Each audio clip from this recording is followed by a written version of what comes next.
Happy Frigg's Day. I want to wax lyrical if you like, about the runes.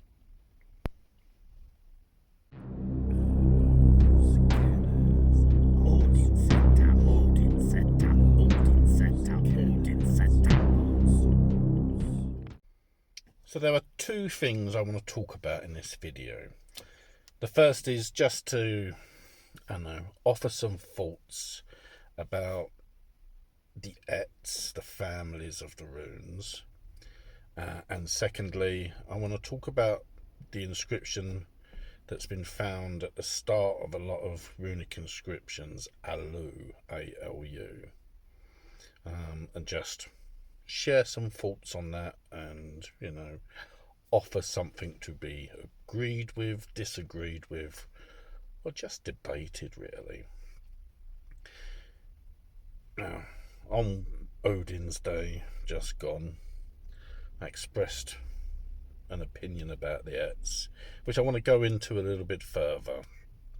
I can't really escape that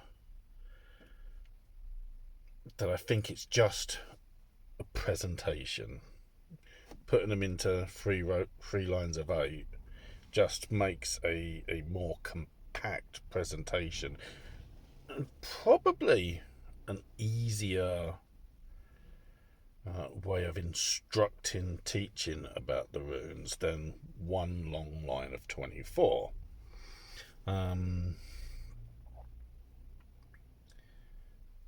Giving them names or attributes to specific gods or forces, it doesn't quite sit right. I've looked at them. Fehu, Hagalaz, Tiwaz, wealth, struggle, justice. I don't know. It's. I think you can probably come up with some fantastic theories, some beliefs even, and they can probably and equally be shot down, debated, and really it's always going to come down to personal sort of theorizing. I try to look at it as though, the first isn't necessarily or doesn't need to be associated with Frey because it's Fehu and it's, the same letter. I think more it's about your journey in the material world. Your life as you live it is the first Aett. Obviously something like Ansu's appearing in there, maybe sort of offering a connection to the gods. But I think sort of when you look at the Aett, if you like, there's a lot of variation, a lot of variety to sort of say, well, it's not necessarily to do with the material world, more sort of probably your younger life and your finding your place in the world. Which then brings us to the second Aett, haggle, hail, a storm, struggle perhaps. And really, if you are on your journey through life, you have that growing up process, that section in the material world, where you're learning, and then you go into the world and then you learn that there is struggle, and this is where sort of you got more of the harsher runes,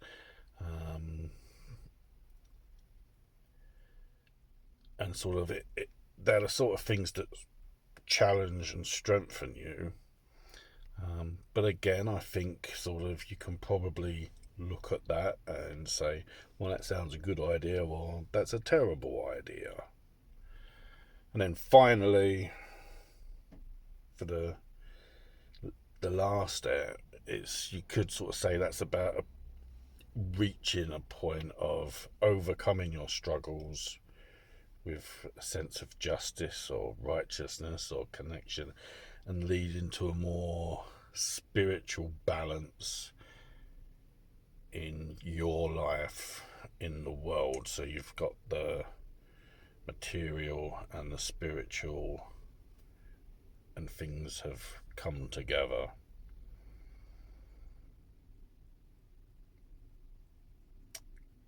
But I think that's making a lot out of perhaps nothing. I mean, what I want to add here is, I think Ralph Bloom, with his blank rune, may have been onto something. He just reached the wrong conclusion.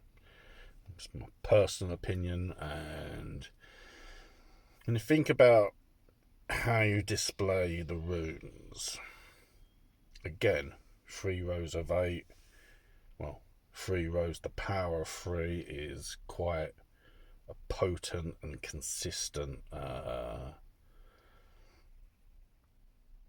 feature in the Poetic Edda and sources and that. And it's what's really weird is, if what would make sense is 3 rows of 9, because that would be the really sort of magic numbers, and obviously it's 3 rows of 8, and maybe that looks better than 4 rows of 6. Or, if I say, this is getting to Ralph Bloom territory a little bit, where if you have that extra rune, the 5, you then have 5 rows of 5, and you got a neat square, which obviously makes a really good illustration. And that then you have to take into account sort of the way these things were taught back when to how we have our modern and established ways of teaching, with tools and displays.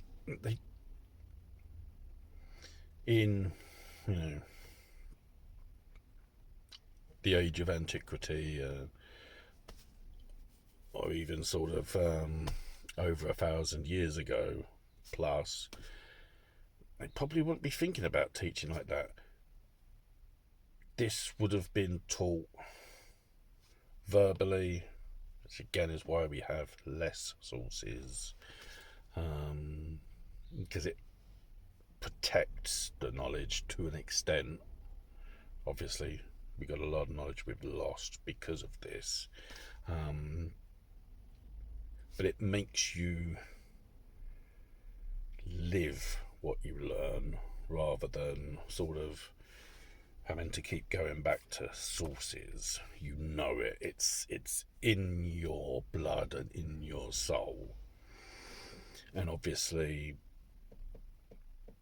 say, Kuvi, spiritual leaders can know by how well you learn if it's connecting to you or not. And obviously they would want genuine practitioners, and not armchair practitioners, or people sort of casually doing it as a hobby. It's something that means something, deeply touches the heart and the soul. So the wrong conclusion by Ralph Bloom. But what I also think is, rather than have a blank rune, you have a space, and you can perhaps place those runes around that space, the well from which the runes or runic power is drawn. And then it's a case of, how do you place those runes? Well, don't want to get into that. I mean, I think again, you can explore many fascinating and intriguing ideas. I felt for a while that each of the runes are a component in or way of storytelling. And perhaps if you place them around a blank space, you can expand and learn those runes better. We go back to the fact that these kind of teachings would not have been written down. What we have is what we have, and what we find out is what we find out, and we are living in a different age.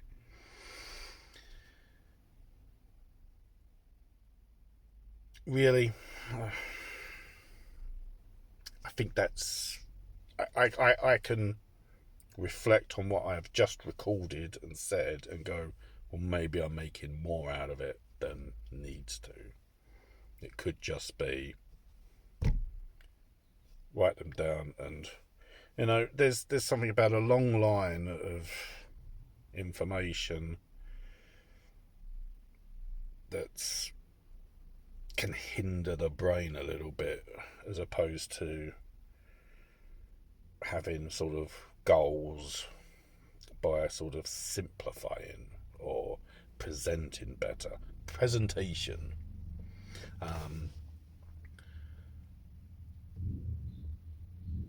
So I do really feel that it's just really a matter of presentation.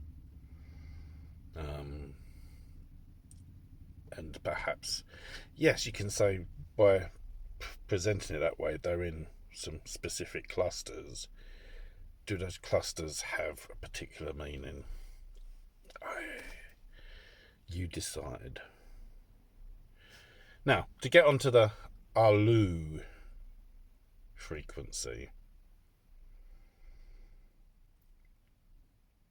I've looked at sort of some, no one really, I haven't seen anywhere as yet that says the obvious, which, if you take ALU as Ansus, Lagus and Urus, it makes perfect sense that if you're recording some sort of inscription, to begin with those 3 runes makes a lot of sense, because you're asking the voice of the gods, often associated with Odin, but you are asking the voice of the gods to flow, Lagus, with strength, Urus. So the voice of the gods flows with strength, or flows powerfully. Let the voice of the gods flow with power. Then runic inscription, what you are asking, requesting or recording. And that makes perfect sense to me. That it's some sort of special ale.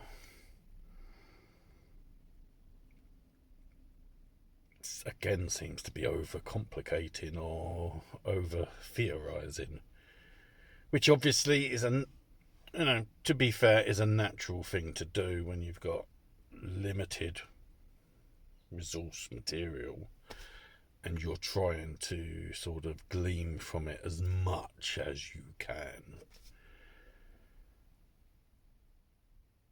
You can easily discount what might be the simplest, plainest answer. And yes, that requires, an aspect of belief in the gods. And if you're a scholar who doesn't believe in those gods, then, you might question it in different ways. That's fair enough. As a practitioner, someone who believes in the power of the runes and believes in the gods, ALU,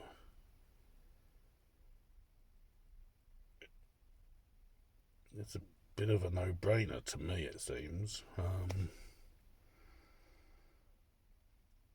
I don't know. I mean, it makes perfect sense. Let the voice of the gods flow with power.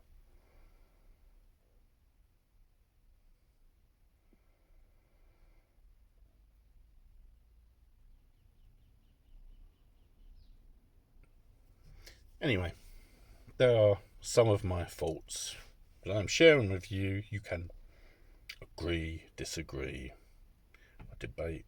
It's great to hear debate or to see debate. In agreement or disagreement, it doesn't really matter.